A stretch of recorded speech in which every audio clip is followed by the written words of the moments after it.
Chers téléspectateurs, bonsoir et merci d'être avec nous en cette soirée du dimanche. À la une de l'actualité, lors d'une opération de surveillance menée par Madagascar National Park, gestionnaire de la réserve naturelle de Cap Sainte-Marie, un homme a été intercepté hier dans le Fouktan de Vuimen, commune de Marvat, district de Tsioumbé, en possession d'un sac contenant 68 jeunes tortues. Lors de l'enquête menée par la Direction régionale de l'environnement et du développement durable à travers le cantonnement de Tsioumbé et la gendarmerie nationale de Tsioumbé, il a été révélé que cet homme venait de Touliar. Le ministère a pris en charge ces tortues qui ont été placées dans un endroit sécurisé où elles peuvent être surveillées selon les informations reçues. Quant à l'homme, il est détenu pour enquête. Et tourisme à présent, 800 étudiants issus de l'Institut national du tourisme et de l'hôtellerie, INTH, ont reçu leur diplôme vendredi dernier lors d'une cérémonie officielle.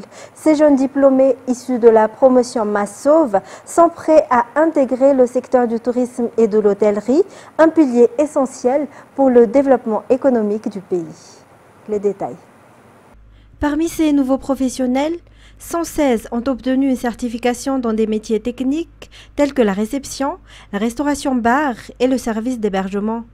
En parallèle, 275 étudiants ont décroché leur DESTH, diplôme d'études supérieures en tourisme et hôtellerie, tandis que 321 autres ont validé une licence dans des filières innovantes comme le tourisme durable, l'entrepreneuriat et le management hôtelier. Enfin, 88 étudiants ont franchi une étape supplémentaire en obtenant leur master en management hôtelier et tourisme. Selon Sandra Ramarlai, directrice générale du tourisme, ces diplômés représentent une main-d'œuvre qualifiée et indispensable pour atteindre l'objectif ambitieux de notre pays d'accueillir 1 million de touristes. Pleinement conscient du contexte actuel et de la réalité du monde professionnel de l'industrie touristique à Madagascar, je tiens personnellement à vous inciter, à titre d'engagement personnel, de bien vouloir faire profiter en premier lieu le secteur touristique de notre pays, de vos savoirs et compétences avant celui d'autres pays et d'aller travailler dans d'autres lieux. Cela favorisera grandement notre économie et contribuera également à rehausser la valeur de notre savoir-faire. Cette promotion nommée Massauve reflète l'espoir et l'ambition de Madagascar de se positionner comme une destination touristique incontournable. Avec cette nouvelle génération de professionnels, le secteur touristique se prépare à relever de nouveaux défis et à dynamiser l'économie nationale. Dans un tout autre sujet, les violences sexuelles sur mineurs ont connu une recrudescence alarmante à Madagascar depuis la fin de l'année 2023 et le début de cette année. Le ministère de la Justice a recensé un grand nombre de cas, dont plus de 140 signalés dans la capitale en seulement 1 mois et demi depuis le début de l'année. Face à cette situation préoccupante, le président Andry Rajoelina a proposé l'application des sanctions sévères, notamment la castration pour les coupables. Cette mesure a été adoptée sans amendement par les 2 chambres du Parlement. Retour avec Oubrasa Manan. Depuis plusieurs années, les cas de viol à Madagascar sont en hausse. Cependant, une explosion des signalements a été constatée entre fin 2023 et début 2024, accentuée par les dénonciations sur les réseaux sociaux. En 2023, le ministère de la Justice avait enregistré 600 cas de viol sur mineurs. Entre janvier et mi-février 2024, 145 nouveaux cas ont été signalés, dont une grande majorité dans la capitale. Parmi les affaires les plus marquantes figure celle de Dawil, un homme de 25 ans accusé d'avoir violé une fillette de 6 ans à Imertiatousk début mars. Après avoir fui vers la capitale pour échapper à la colère des villageois, il a été arrêté à Nosibé le soir du 5 mars et immédiatement présenté au parquet. En réponse à ces crimes, le président Andry Rajoelina a proposé de durcir les sanctions contre les violeurs d'enfants, notamment par la castration de ces derniers. Le 24 janvier 2024, le gouvernement a présenté un projet de loi visant à inclure dans le code pénal des mesures de castration chimique et chirurgicale. Ce texte a été adopté sans modification par l'Assemblée nationale et le Sénat. Cependant, la Haute Cour constitutionnelle a émis des objections sur la castration chimique, jugeant qu'elle ne respectait pas les droits humains. La castration chirurgicale a été maintenue et encadrée par un décret gouvernemental adopté le 25 septembre 2024. Ce décret détaille les modalités d'application de la loi numéro 2024-001 du 26 février 2024. Modifiant le code pénal pour introduire la castration chirurgicale comme sanction pour les viols sur mineurs.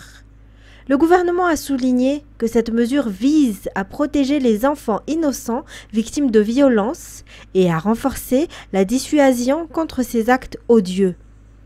Le 10 décembre 2024, le tribunal criminel de Thouamasn a prononcé le premier verdict de castration chirurgicale.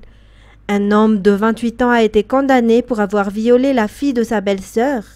Les faits remontent au 4 novembre 2023, lorsque la victime, de retour d'une veillée de prière, avait été agressée par l'accusé. Selon le témoignage de la victime, l'homme a abusé d'elle sexuellement par devant et par derrière avant de la forcer à pratiquer une fellation. Face à la gravité des faits, le procureur n'a pas hésité à demander l'application des sanctions les plus sévères. Il a requis l'application de l'article 332 bis du Code pénal relatif à la castration chirurgicale. Ainsi, le verdict est tombé, l'accusé a été condamné à 7 ans de travaux forcés. En outre, une ordonnance de castration chirurgicale a été prononcée. Il est ordonné que l'accusé soit castré ou soumis à une injection pour l'empêcher définitivement d'avoir des rapports sexuels, a déclaré le juge dans son jugement. Cet homme devient donc le premier à subir une castration chirurgicale à Madagascar suite à l'application de cette loi. Et l'année 2024 a été marquée par des performances exceptionnelles dans de nombreuses disciplines sportives, permettant à Madagascar de briller sur la scène internationale. Ces exploits ont non seulement mis en lumière le talent des athlètes malgaches, mais ont également renforcé l'image du pays à travers le monde. Cependant, malgré ces succès, le foot et en particulier les résultats des Barea a laissé un goût amer avec l'élimination de Madagascar pour la CAN 2025. Résumé avec Anza Radonarvelo. L'équipe nationale des Barea a traversé une campagne difficile lors des éliminatoires de la CAN 2025. Avec seulement 2 matchs nuls dans le groupe A, Madagascar termine dernier de sa poule, derrière la Tunisie et les Comores qualifiés et la Gambie. Les Barea ont souvent concédé des buts décisifs dans les dernières minutes, scellant leur sort et mettant fin à leur espoir de qualification. Toutefois, en ce qui concerne le CHAN, réservé aux joueurs locaux, les Barea ont montré un tout autre visage. Lors du tour final, Madagascar a battu les Swatini au match aller le 21 décembre, décrochant ainsi sa qualification pour le CHAN 2024, prévu en février en Ouganda. Rappelons que Madagascar avait terminé 3e lors de l'édition précédente en 2022, un exploit qui inspire de nouveaux espoirs. Le basket 3 contre 3 a été l'une des grandes réussites de l'année. Lors des championnats d'Afrique 2024, organisés à Madagascar en novembre, les équipes masculines et féminines ont toutes deux décroché le titre de champion. Chez les hommes, Madagascar a dominé le groupe B, battant le Bénin, la Mauritanie, les Seychelles et l'Ouganda. Après une demi-finale serrée contre l'Algérie, 20-18, l'équipe a triomphé en finale face au Rwanda, 22-3. Grâce à des performances exceptionnelles d'Eli, Livio Arnold et Anthony. Dans la catégorie féminine, les Malgaches ont battu l'Égypte et l'Ouganda en phase de poule. En demi-finale, elles ont vaincu le Kenya 16-15 avant de prendre leur revanche sur l'Égypte en finale 20-15. Ces exploits ont été salués par le président Adjrazouel qui a reçu les champions au palais présidentiel et leur a remis des récompenses. La pétanque a encore une fois confirmé la domination de Madagascar sur la scène mondiale. François Daniel Rakuten-Jainbe, alias Ziegl, a remporté le titre mondial en tir de précision lors des championnats du monde à Dijon, en France. À seulement 23 ans, il a impressionné en battant le Hongrois Laszlo en finale 46 contre 32. Ziegl a ainsi reçu le prestigieux maillot arc-en-ciel de champion du monde. En triplette masculine, Madagascar a terminé vice-champion après une finale très disputée contre l'Italie, 13-11. Lors des championnats du monde de jiu-jitsu brésilien à Abu Dhabi, Madagascar a brillé avec 2 médailles d'or remportées par Big G et Rafid Noumena Touaven, ainsi qu'une médaille de bronze pour Ranev Manana Irina Christian.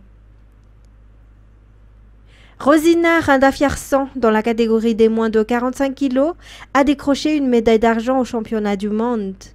Elle a également confirmé sa suprématie sur le continent lors des championnats d'Afrique, renforçant son statut d'athlète incontournable dans cette discipline. Le kickboxing a été une discipline phare cette année lors des champions d'Afrique en Afrique du Sud. Les 13 athlètes malgaches ont remporté un total de 16 médailles, 10 en or, 3 en argent et 3 en bronze. Parmi eux, Mustapha, dans la catégorie des moins de 63 kg, s'est qualifié pour les championnats du monde en Chine, prévus l'année prochaine. Des disciplines comme la natation, le tennis de table, les échecs et le bodybuilding ont également contribué à la gloire nationale. Le président Ajrazuel a honoré ses athlètes en leur remettant des primes, 5 millions d'ariars pour les champions du monde et 4 millions pour les champions d'Afrique.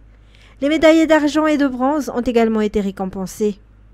Malgré les déceptions en foot, Madagascar peut être fier des performances de ses athlètes en 2024. Ces exploits sportifs continuent de hisser haut les couleurs du pays sur la scène internationale, inspirant une nouvelle génération et renforçant l'espoir d'un avenir encore plus prometteur. Toujours en sport, la saison 2024 a été une réussite pour Brian Rativaini. Ce jeune pilote, l'un des plus prometteurs et des plus jeunes de la compétition de run, a été sacré champion de Madagascar dans les catégories Super Run, Run 2 ainsi que dans la catégorie jeune. Radramanazatouf, Asnarafal Zanar. Cela fait maintenant 2 ans que Brian Rativaini évolue dans l'univers du sport mécanique. Il a débuté sa carrière en 2022 en participant à des compétitions de run et en visant le titre de champion de Madagascar. 2 ans plus tard, la saison 2024 a été une véritable consécration pour lui, avec plusieurs titres à son actif. C'est au volant de sa Peugeot 205 Tonnerre que Brian a affronté les épreuves de cette saison 2024. Avant de décrocher ces résultats remarquables, il a dû surmonter de nombreuses étapes stressantes dans sa quête du titre de champion de Madagascar. Malgré les moments de tension, Brian se souvient également avec émotion des instants mémorables qu'il a partagés avec sa Peugeot 205 Tonnerre. Face aux défis et à l'adversité, Brian a toujours pu compter sur le soutien de son frère Dylan, qui l'accompagne à chaque compétition.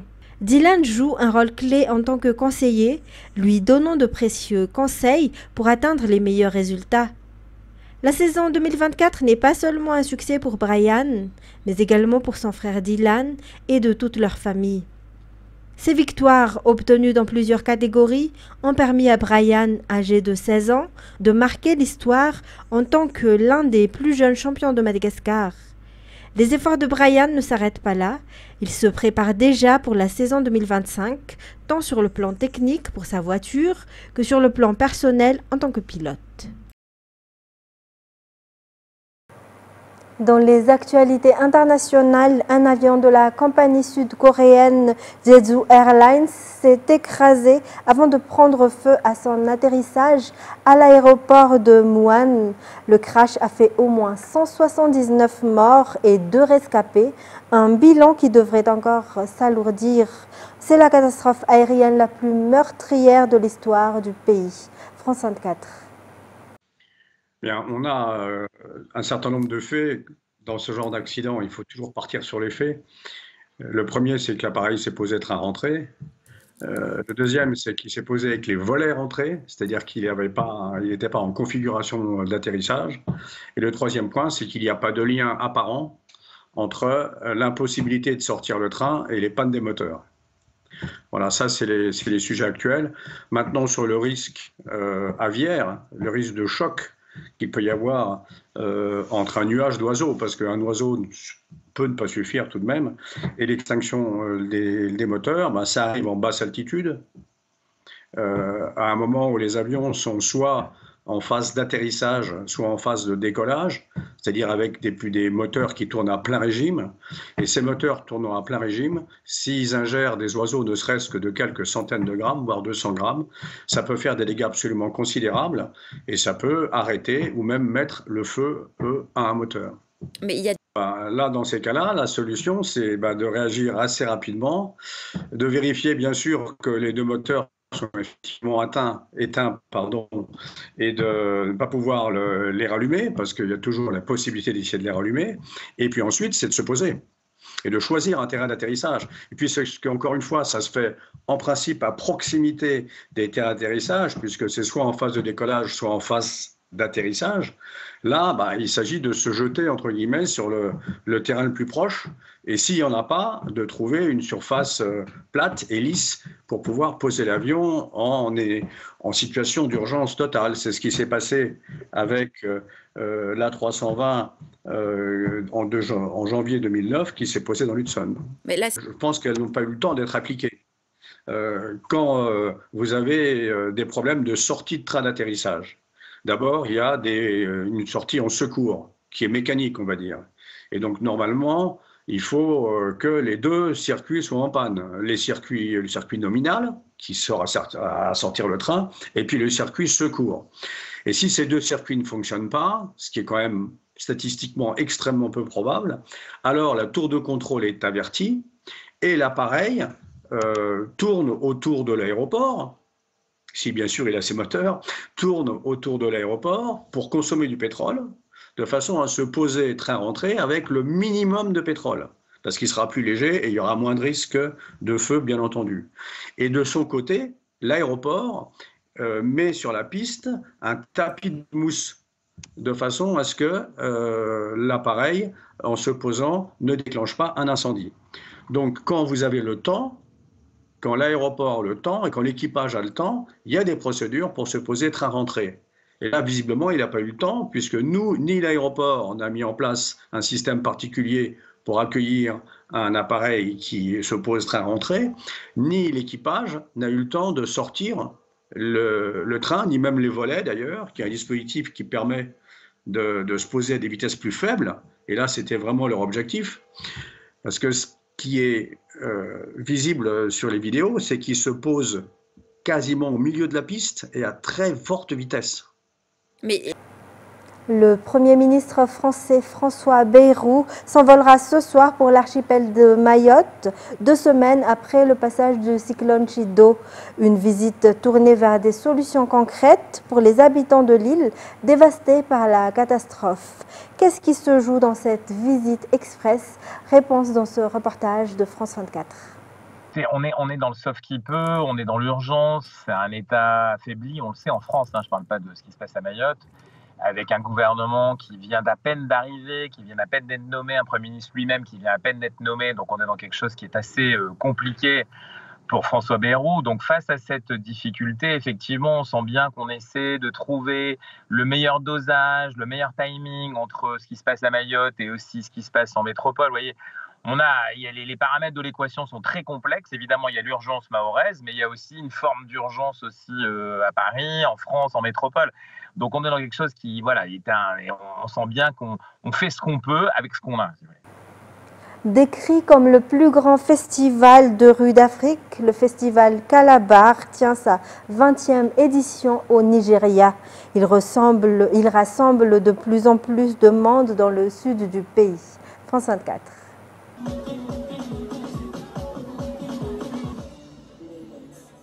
C'est un défilé culturel grandiose. À Calabar, au sud du Nigeria, la foule se presse pour voir des centaines de chars et de danseurs. On s'amuse vraiment. Il y a tellement d'énergie. On voit différents designs, des costumes différents et c'est époustouflant. En fait, c'est la première fois que je viens ici et je suis très heureuse d'être ici.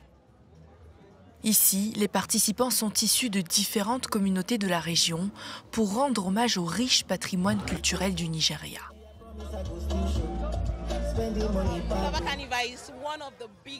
Le carnaval de Calabar est l'une des plus grandes fêtes de rue d'Afrique. Tout le monde essaie de mettre en valeur la tradition et la culture. Et j'espère que nous pourrons battre le carnaval du Brésil dans les années à venir. Et chaque région a son propre carnaval. Mais le 28 décembre, ils se retrouvent tous ici. Le carnaval de Calabar ne peut pas être comparé aux autres, car ils ont tous été calqués sur celui-ci. Créé il y a 20 ans, ce rendez-vous annuel attire aussi des étrangers et gagne en importance. C'est aujourd'hui l'un des plus grands événements culturels du continent. Mesdames et messieurs, c'est la fin de cette édition. Merci à vous de l'avoir suivi jusqu'à son terme. Au revoir et passez une excellente soirée sur Viva.